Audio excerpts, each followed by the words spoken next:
if there's drama being created in your life and you can't let go of it, it's usually because there's not enough things that are being fueled into your life that are giving you an outlet and giving you a creative space where you can have fun, where you can have joy. So then you're just latching on to things.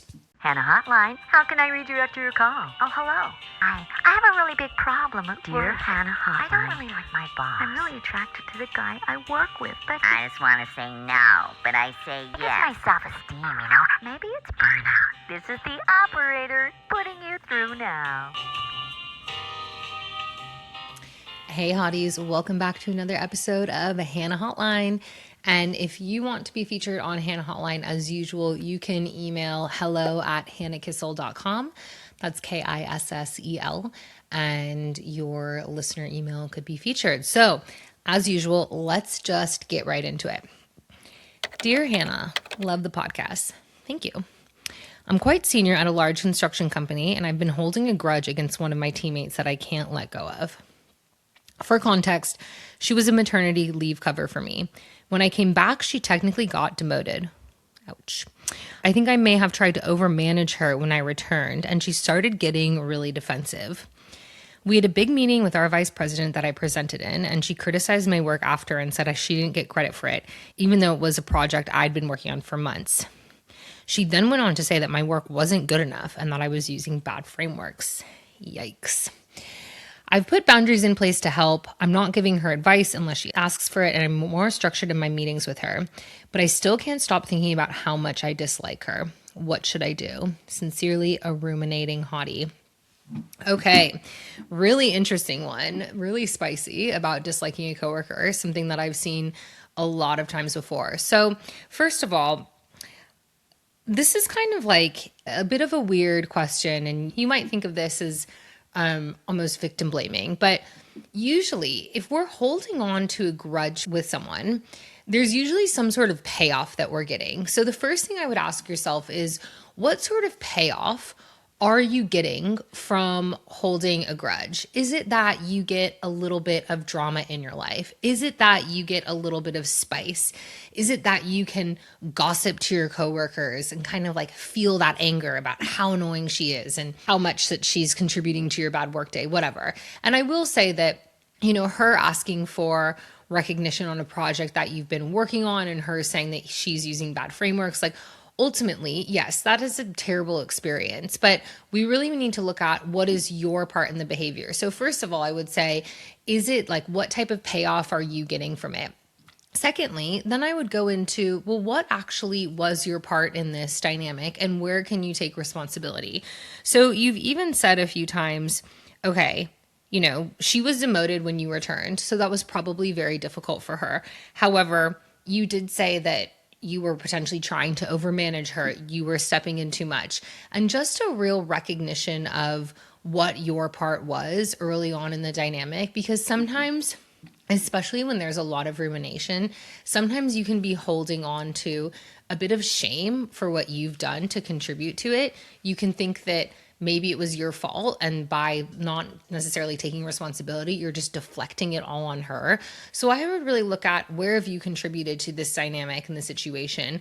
What can you clean up for next time? So I love what you said about, you've already started to put boundaries in place, only give advice when asked for it.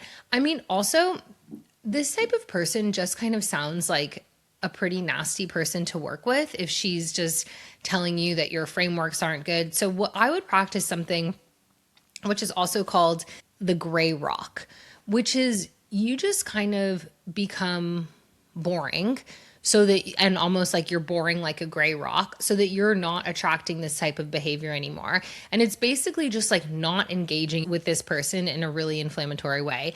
I remember that one time I was working with another leader who, I think I really disliked this leader, and I also think they really disliked me. It was a pretty mutual thing. And I saw some behavior that I really didn't like, but they were a stakeholder that I didn't necessarily have to interact with, but I did have to interact with them from time to time.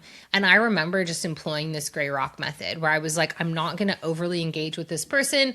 I'm not going to be overly interested or interesting when I engage with them. I'm not going to give them any ammo or any momentum. I mean, she sounds like she is criticizing your work in a meeting with your VP. So you've done nothing wrong there, but just start to notice if you can gradually distance yourself from her and not really give this person that much. Then the last part, which is like, okay, maybe you are, really searching out like a little bit of drama.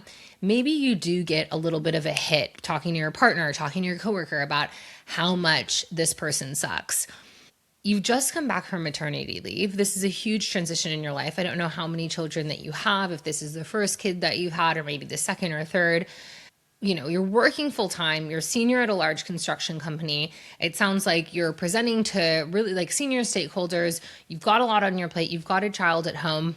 I'm also wondering, what do you have that's for you that is a fun creative outlet? Because oftentimes, if you're really latching onto drama in your own life and even like trying to create the drama or like feeding the rumination, it can often be because you don't have anything that's like bringing you joy or bringing you light or bringing you fun. So do you have any sort of activity? And I know you could potentially push back and say like, I don't have time for this. I'm working full time.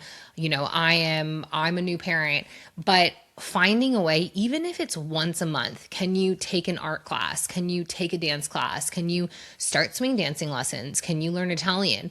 But just do something that's only for you, that is pleasurable. And whether you have to work that out with your partner, whether you have to work that out with your parents, whatever that is. But if there's drama being created in your life and you can't let go of it, it's usually because there's not enough things that are being fueled into your life that are giving you an outlet and giving you a creative space where you can have fun, where you can have joy. So then you're just latching on to things. So do that. So in summary, what I would ask yourself is, what part of the situation are you contributing to it? What is the payoff that you're getting? Is it a little bit of spiciness? Is it the ability to gossip? Is it the ability to feel good? And then what do you have in your own life that is boosting you in some way, that is really like fulfilling you, fueling you, giving you some creative energy, giving you a creative boost? So I would love to hear a follow-up from this. Let me know what you think. Let me know how the relationship goes. Let me know if you do the gray rock. And as usual, if you want to be featured on Hannah Hotline, you can email me at hello@hannahkissel.com. I love getting listener emails, so please continue to send those in. And leave a comment below as well. If you have a coworker where you have not been able to let go, if you are ruminating on how much you dislike them, what have you done to help push through this? I'd love some listener engagement on this, to just talk about the tactics that other people have employed to really get through this.